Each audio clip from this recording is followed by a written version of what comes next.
Olá, muito boa noite. Seja bem-vindo a mais um Tá na Web, o programa que deixa você por dentro de tudo o que acontece na internet e dos temas mais buscados no Google.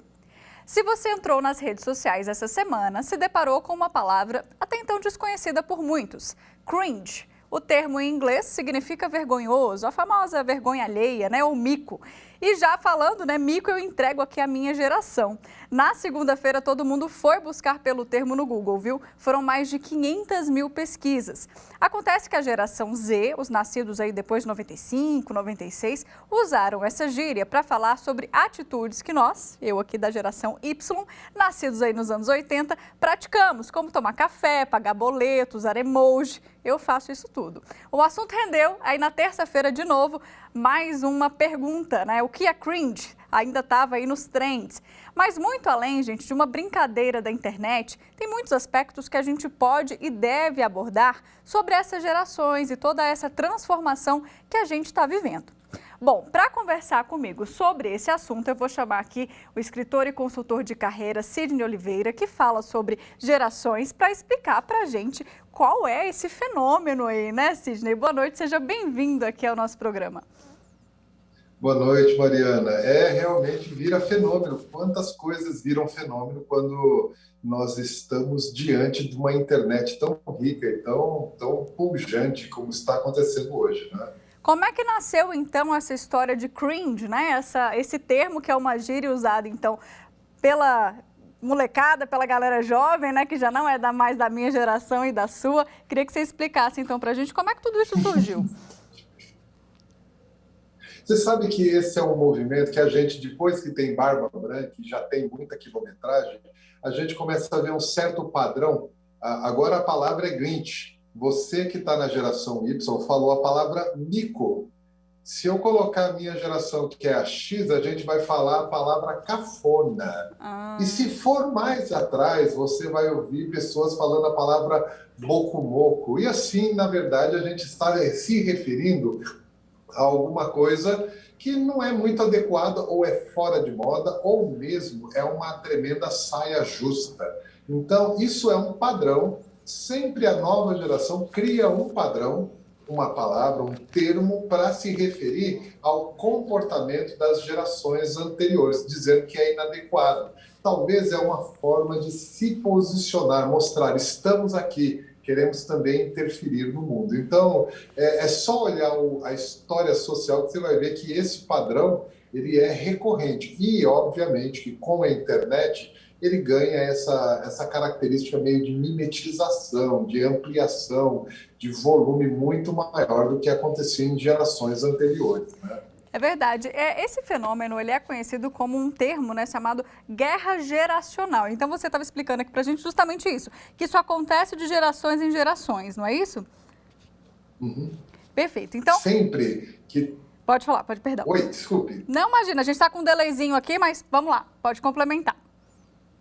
Então, sempre que uma geração nova chega à idade pós-adolescente, começa a entrar na primeira juventude, perto lá dos seus 15 a 22 anos de idade, quando ela começa a entrar de fato na sociedade, ou pelo menos interferir de maneira mais direta na sociedade, há esse movimento de querer se autoafirmar. E a primeira coisa que a gente faz quando a gente está nessa realidade é tentar destruir a geração anterior. Não destruir no sentido literal, mas sim descaracterizar coisas que a geração anterior faz e que agora já não é mais assim que a gente vê. Isso é um movimento social já muito conhecido e agora está com esse nome, Grinch, né? De repente a gente está fora de moda ou fazendo vergonha dele, o que é muito comum hoje acontecer, principalmente nas redes sociais, quando você vê alguém de uma geração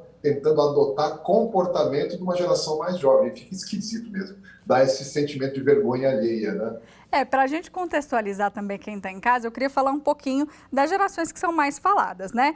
Os baby boomers, a geração Y, a Z, agora estão falando também em alfa, e muita gente também confunde a questão dos milênios, né? Y e milênios são a mesma geração? Como é que funciona isso? Conta um pouquinho dessa divisão para a gente. Tá bom. A divisão ela é feita com um caráter muito mais sociológico e didático. Então, sim, é comum colocar datas. Isso começou lá na década de 60, quando os jovens da década de 60 estavam interferindo de uma maneira bem diferente na sociedade. Aquele movimento faça amor, não faça guerra, paz e amor, muita rebeldia. Esses jovens, eles identificaram que nasceram na década de 40 e 50. E eles foram chamados de baby boomers porque surgiu um grande crescimento populacional pós-guerra. Aí começou toda essa história de dar nomes às gerações. Bom, essa geração foi chamada de baby boomer, a geração seguinte ganhou um nome, a geração que nasceu na década de 60 e 70, e aí tem sempre variação de data, né? 60 ou 61, 60. Sua internet está falhando um pouquinho para a gente, agora sua imagem congelou. Sidney, você ainda me ouve? Bom, vamos tentar restabelecer aqui. Posso chamar o Twitter, diretor? Porque a gente fez aqui uma enquete no Twitter perguntando, né, do nosso público, quem é de qual geração aí. Vamos ver na tela aqui qual foi o resultado? Vamos ver se aparece aqui. Acho que ainda não está no ponto. Bom, vamos lá, o resultado foi o seguinte, agora sim, a gente tem aí geração X 40%, geração Y 33,3%, geração Z 26,7% e ninguém baby boomers. Talvez as pessoas até tenham confundido, né, esse nome aí de baby boomers achando que era essa geração mais nova, mas não, é uma geração nascida aí antes, né? A geração baby boomers é de 45 a 64. Bom, vamos ver se a gente consegue então voltar aqui a conexão com o Sidney. Sidney está no ponto, será que ele me ouve? Vamos então fazer um intervalo rapidinho? Daqui a pouco então a gente volta. Eu tenho várias perguntas ainda. Quero saber sobre as principais diferenças aí das gerações, sobre a próxima geração, né? Como é que a gente vai encarar tudo isso. Então, daqui a pouco, depois do intervalo, eu volto com todos esses questionamentos. Não saia daí.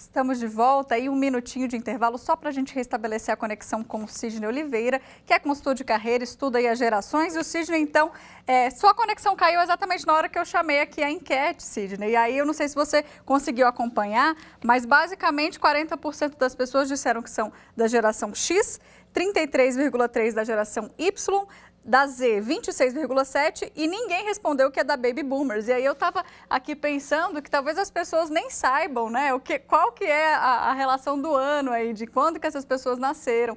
Às vezes fazem essa junção do nome, né, de Baby Boomers achando que é uma geração super nova. E aí a minha próxima pergunta era o seguinte, qual que é a principal diferença entre essas gerações, né? A gente está numa geração agora que as crianças já nascem dentro da tecnologia, né, que é algo que a sua geração e a minha geração, principalmente a sua, demorou um pouco mais, né, para ter essa familiaridade. Então, eu queria que você falasse um pouquinho dessas diferenças.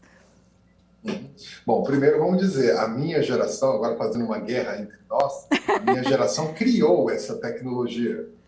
A sua geração foi a primeira que usou essa tecnologia. E a nova geração, ela usufrui da plenitude dessa tecnologia. Então, a gente está vivendo aí períodos geracionais diferentes. Uma coisa que acontece, eu acho que é legal a gente citar, é que muito desse processo geracional surge porque aumentou-se a expectativa de vida nos últimos 30, 40 anos de maneira muito significativa.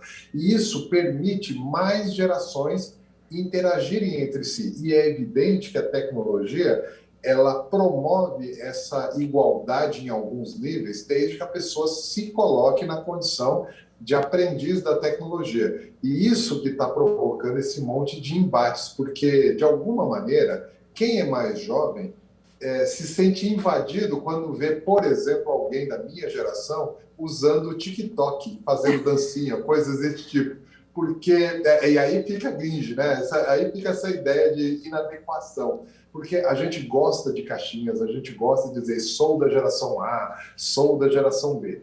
características entre elas não são das gerações. Isso é uma coisa importante a gente classificar. Não é a geração que é assim ou assado, é o momento de vida. Quando a gente fala da geração mais jovem hoje, principalmente os millennials, que era a geração Y, e os da geração Z, que estão aí mais novinhos ainda, a gente costuma dar alguns atributos. Por exemplo, ansioso, questionador, aflito, não sabe lidar muito bem com as consequências. Isso é característica não dos millennials ou da geração Z. Isso é característica de jovem em qualquer idade. É óbvio que o pessoal que hoje é chamado de baby boomer ou X, também, quando era mais jovem, sofreu esse mesmo tipo de classificação. Eu me lembro que quando eu tinha meus 20 anos de idade, eu também era chamado de questionador, ansioso, aflito, que não queria levar a sério as coisas. Você percebe que características são características de etapas da nossa vida. E aí tem uma coisa interessante para a gente falar para quem é mais jovem, da geração Z. A geração Z fala, por exemplo, que pagar boleto, tomar café da manhã é coisa Grinch dos millennials, perfeito? Que é a geração Y, né? Só para a gente deixar claro aqui, porque essa foi uma dúvida que eu tive. Então, millennials e geração Y é a mesma turma. É o mesmo nome. O nome ele vai alterando à medida que a gente vai achando novas e mais adequadas tecnologias para aderir. A geração Z pode ser chamada, sabe do quê? Geração Covid no futuro, viu? Não é difícil a gente falar geração pandemia. É verdade. Não é difícil. No futuro. Agora não. Agora a gente dá nome, dá letra e tudo mais. Mas, por exemplo, a geração Z acha Grinch pagar boleto. Perfeito, concordo. Ela tem que achar mesmo, até o dia que ela tiver que pagar boleto. E se tiver boleto, nós estamos vendo a tecnologia mudando e, de repente, ela não vai pagar boleto, mas sim vai fazer uma transferência no Pix. Agora, uma coisa é inescapável. A própria geração Z, que hoje é os mais novinhos, com menos de 20 anos de idade, ela também terá que pagar as suas contas. Vai não chegar boleto. A hora. Boleto, inclusive, para a grande maioria das pessoas, está se tornando algo passado. Sim. Por quê? Porque a gente já está com novas tecnologias. Assim como ir ao banco também é uma coisa meio que do passado, é Grinch, né? Que a gente acha estranho, né? O nosso avô, o nosso pai querer ir lá. Aqui. Exato, exato. Então, a sociedade evolui e é evidente que quem viveu mais em alguma realidade, ele vai se adequando à nova realidade. É meio que maldade dos mais jovens fazer esse bullying invertido, né? Falando que a coisa é vergonha alheia ou é Grinch. Mas isso é só uma forma de fincar algum tipo de posicionamento, como eu falei no início, né? Tá certo. Sidney, adorei nosso bate-papo. Infelizmente eu tenho que seguir o programa aqui, mas eu agradeço a sua participação e até a próxima. Perfeito. Agora a gente então dá uma olhada no que mais está na web e os assuntos que movimentaram a internet nessa semana. Vamos lá? Em primeiríssimo lugar, com mais de 5 milhões de pesquisas na segunda-feira, temos vacina Covid perto de mim. Então, deixa eu te explicar do que se trata. O Google agora te ajuda a encontrar um posto de vacinação próximo à sua casa ou ao seu trabalho. Então, para descobrir como é que é bem simples. Vamos dar uma olhada aqui que eu já tirei um print exatamente de como é. Lá na barra de busca você digita frase vacina Covid perto de mim e aí vai aparecer exatamente isso aqui, ó, a relação dos postos, se você precisa de agendamento, se tem drive-thru por lá. Então, não tem desculpa para dizer que não sabe onde tomar a vacina, né? Mas só que na terça-feira, infelizmente, começaram a surgir algumas notícias de que várias capitais estavam sem imunizante para aplicar a primeira dose da vacina contra a Covid na população. Até agora a gente sabe aí que Aracaju, Campo Grande, Porto Alegre, Salvador, João Pessoa e São Luís estão nessa situação. Então, nesses locais só toma quem precisa da segunda dose, né? E isso aí atrasa todo o plano de imunização. Fora outras regiões, outras cidades que diminuíram o ritmo da vacinação ou só estão vacinando os grupos prioritários. Já na quarta-feira, Oxford e ivermectina esteve entre os temas mais buscados porque a Universidade de Oxford, no Reino Unido, incluiu a ivermectina, aquele remedinho, né, que a gente cansou de ouvir esse ano, usado aí contra verme, piolho, na lista de medicamentos que vão ser testados para o tratamento da Covid. O estudo vai comparar, então, pacientes com sintomas da doença que receberam, né, tomaram a ivermectina, com pacientes que não tomaram. Esse estudo foi o mesmo que mostrou a ineficácia da azitromicina China para o mesmo fim, por exemplo. Então, reforçando, porque já tem aí fake news espalhadas sobre isso. A Universidade de Oxford não recomenda o uso da ivermectina para tratar a Covid.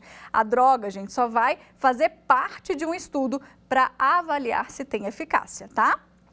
E hoje saiu o edital do concurso do Banco do Brasil. São 4.480 vagas, sendo aí mais de 2.200 imediatas. Só é necessário o nível médio, hein?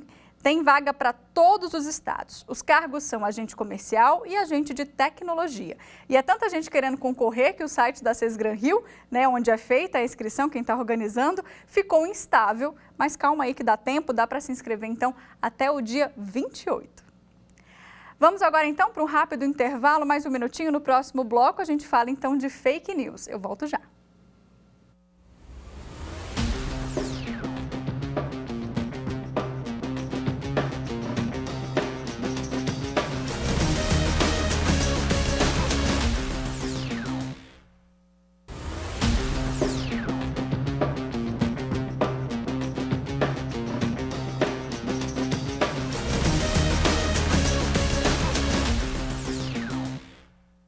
Já estamos de volta, bora falar de fake news então? Primeiro, a gente vai conferir qual que é a notícia falsa que a gente está combatendo aqui na programação da TV Justiça. Vamos assistir?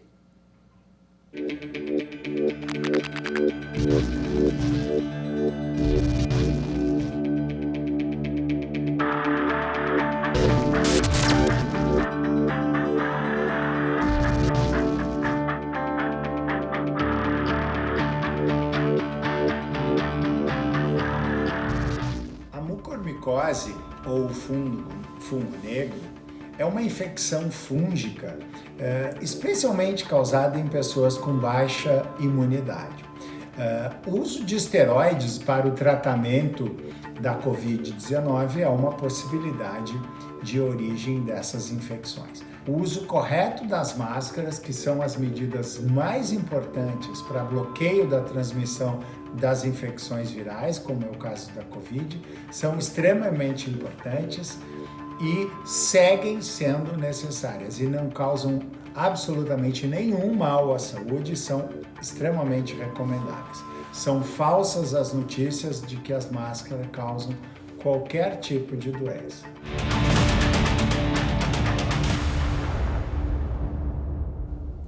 E agora, então, direto para o Instagram da TV Justiça. Se você não segue a gente lá, nosso IG é TV Justiça Oficial. Bom, por lá eram fake as mensagens, né, que circularam nas redes sociais alegando que imunizados com a vacina mRNA, que é tipo a Pfizer, né, que tem essa tecnologia, que eles não poderiam viajar de avião, porque existia aí um risco de apresentarem coágulos sanguíneos. As agências estatais e as companhias aéreas declaram que não há qualquer discussão nesse sentido em âmbito nacional. E a Associação Internacional de Transportes Aéreos também não confirma essa informação. É fake, hein? E para falar então sobre vacina e viagem, eu chamo aqui para bater um papo comigo Carlos Prado, que é do movimento Supera Turismo Brasil. Boa noite, Carlos, tudo bem? Seja bem-vindo aqui. Boa noite, Mari. Muito obrigado pelo convite. É um prazer falar com vocês. Prazer é todo meu. Bom, Carlos, muita fake news, então, sobre vacina, né? A gente está vendo um movimento, inclusive, das pessoas quererem escolher a vacina. Tem até um termo que o pessoal está brincando na internet, que é o sommelier de vacina, está querendo escolher qual vacina tomar, com medo de não conseguir viajar, né? Principalmente para o exterior, porque cada país aí tem suas regras. Queria que você comentasse um pouquinho isso e principalmente sobre esse cenário do turismo que a gente tem hoje. Ô, Mari, ótima pergunta. A gente fala o seguinte, vacina boa, todas elas são, e vacina boa é vacina no braço. Então, eu recomendo que todos tomem a sua vacina. Todas essas vacinas que estão homologadas pela Anvisa são todas preparadas. E com relação a usar essa vacina ou aquela por questões de viajar, não tem problema. Por exemplo, na Comunidade Europeia, já todas as vacinas que estão aplicadas aqui no Brasil já estão com autorização de ingresso naquela comunidade. Pode ser somente com observação, tem que ter tomado as 2 doses para que não tenha nenhuma quarentena. Uhum. E o único ponto que a gente está ajustando é que a Comunidade Europeia conhece, por exemplo, o Coronavac, né, que é feito pelo Butantan aqui em São Paulo. e quem produziu isso foi a Sinovac. Então, para a comunidade europeia é a Sinovac. E em alguns cartões, nos cartões que o SUS está colocando como Butantan. Mas isso é fácil de ajustar e os demais não tem problema nenhum. AstraZeneca, Pfizer, Janssen, né, que é do grupo Johnson & Johnson, e Sinovac são aceitas na comunidade europeia sem problema nenhum. O brasileiro vai poder viajar, mas desde que esteja imunizado, ou seja, com 2 doses. Com as 2 doses, isso aí. Agora, onde é que é possível a gente achar essas informações, né? Inclusive, hoje a gente teve essa dificuldade porque existe algum canal oficial, assim, que quem está planejando uma viagem aí para o ano que vem, né, que a gente espera que esteja tudo certo, que a Covid já tenha ido embora, todo mundo vacinado. Como é que a gente sabe quais que são as vacinas aceitas, em quais países? Olha, a gente tem algumas informações. Pode ser visto no próprio site do Itamaraty, né, com relação às restrições para que determinados países. A gente recomenda também que consulte sempre que for viajar, consulte sempre o seu agente de viagem para certificar de que não houve, como as informações são muito rápidas, né, a gente atualiza isso diariamente. E também tem sites dos destinos, dos países que pode ser pego. E a gente tem um site aqui chamado SERPA, SERPA.com, que traz todas as restrições, Travel Restriction. E também, como você falou agora há pouco na introdução, a IATA, IATA.org, que é a associação de todas as companhias aéreas internacionais que operam no Brasil. Então, eu acredito que com esses sites, o nosso possível viajante tem todas as informações necessárias. E agora, o setor de turismo, né, Carlos, foi um dos que mais sofreu, na verdade, né? Porque a gente ficou aí em lockdown muito tempo, muita gente também com medo de viajar, agora algumas pessoas já estão se arriscando um pouco. Como é que é a expectativa aí, né, depois de todo mundo estar vacinado? O que vocês estão esperando para esse 2022? Mari, a primeira travessia no 2021, né? A gente está realmente fazendo uma travessia, está muito desafiadora, mas a gente sabe que já as viagens domésticas a gente já está com um volume bem interessante. No final do ano, possivelmente já chega em torno de 75%, 80% do que era pré-pandemia. Mas as viagens internacionais, como é um deslocamento longo, o retorno ele vai ser gradativo, mas a gente já percebe que a procura por viagens futuras, o número de reservas tem subido meio que diariamente. Então, a gente está muito, muito feliz com essa movimentação. E de fato, para que os brasileiros possam viajar, ele tem que estar, de fato, imunizado. E a gente acredita que, você falou da Unidos pela Vacina, é um grande movimento que foi iniciado com a Luísa Helena Trajano e hoje de toda a sociedade que estão engajados, que a gente tem 2 grandes objetivos. Obviamente, mapeamos todos os 5.570 municípios para evitar ou minimizar, mitigar qualquer gargalo que pudesse ter no posto de vacinação. Então, nós doamos aí câmaras frias, caixas térmicas, enfim, para que realmente não tenha gargalo. E também fizemos o apoio, né, junto, bem coladinho com o Ministério da Saúde, para que a gente usasse todo o nosso network global das empresas, dos executivos que estão conosco nesse movimento, para que a gente agilizasse. Agora, de fato, vacina tem tudo a ver com as nossas viagens. Sim. E eu acredito que 2022, no segundo semestre, a gente vai estar já voando alto, né? Fazendo um trocadilho ali, voando alto. Isso aí. Bom, é isso. Todo mundo quer que a economia recupere, mas com saúde, com todo mundo vacinado. E eu acho que é o desejo de todo mundo, né? Depois que a pandemia for embora e acabar, é pegar um avião e conhecer um lugar novo. Carlos, obrigada aqui pela sua participação. Uma boa noite, viu? Muito obrigado. Um abraço e obrigado pela oportunidade. Bom, vou ficando por aqui então, gente. Não deixe de acompanhar nossas redes sociais, Instagram, Twitter e YouTube. Volto na semana que vem com mais assuntos da web para você então, viu? Até lá.